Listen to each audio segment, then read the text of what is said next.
Hi, I'm Gavin Mullis, and this is Not Quite Crash Course World History, and today we're here to talk about the Cold War.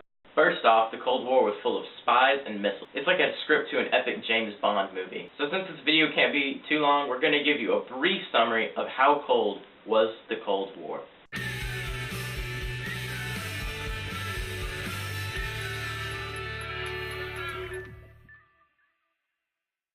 The Cold War began after World War II because while we were allies with the Soviet Union, Americans never truly trusted the Soviets.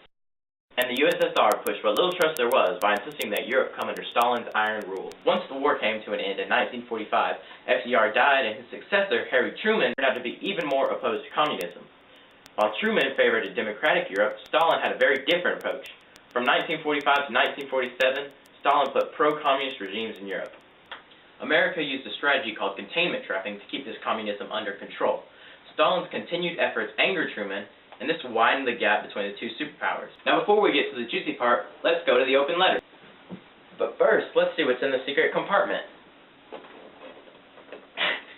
Ooh, it's a Snuggie to keep us warm while we talk about the Cold War. Open letter to Ross Hargis.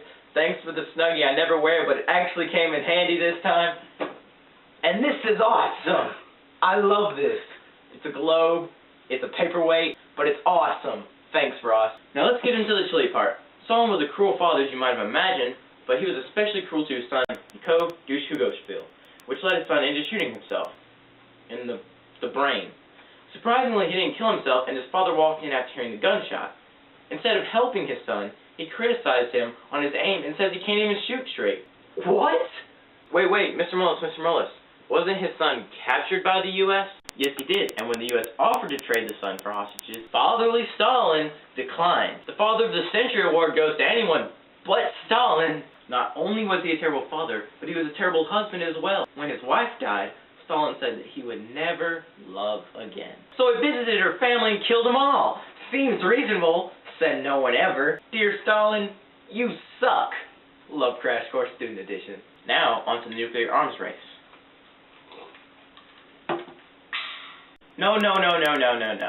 I mean arms as in arson. Okay, well there were only two incidences of a nuclear war almost breaking out. The first was the Cuban Missile Crisis, and the second was when we forgot to tell Russia we were playing mind games, which was mistaken for us launching the first strike. Oops!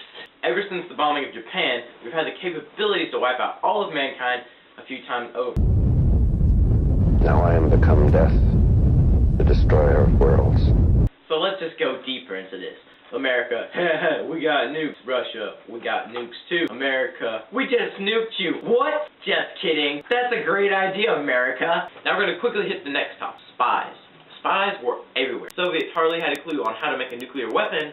These spies were necessary to gain crucial information to the Cold War. In 1946, with the Venona Project, Meredith Gardiner, a codebreaker, discovered that the Soviets were spying within the Manhattan Project. Also, both sides had satellites with IMINT or IMINT cameras for enhanced views of the other country. This cycle of spying, gloating, and threatening continued for 40 more years until the Soviet Union lost its leader and in turn lost its iron grip, gave up its control, and the Cold War was over in 1991 indefinitely. Thanks for watching, but you probably won't see us next week.